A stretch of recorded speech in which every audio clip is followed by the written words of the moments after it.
And I was like, oh, wow, that's different, but that's true. Okay, explain that again. Um, he said that the doctors told him to foreplay, yeah, and get yourself aroused and get your party aroused, and the medicine helps with you doing that. It performs better or something. I was like, wow, that's different.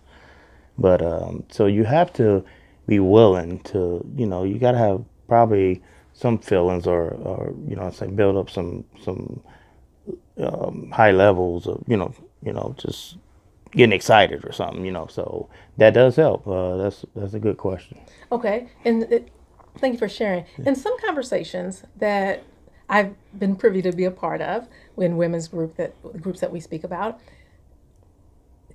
the guy can be aroused and he's ready and he's got an erection, and then they start and boom, he goes flat. Is that male erectile dysfunction, or is that emotions? Is that fear that sets in? What I, is that? And how do you know? How does a woman know? Because a lot of times a man will just come out and say. And then that brings me to another question. Why won't a man just come out and say, listen, I've got male erectile dysfunction? right. Well, I mean, it depends on, like I said, I can't speak for all the males out there, but I'm pretty sure that has happened quite a bit. It could be ED.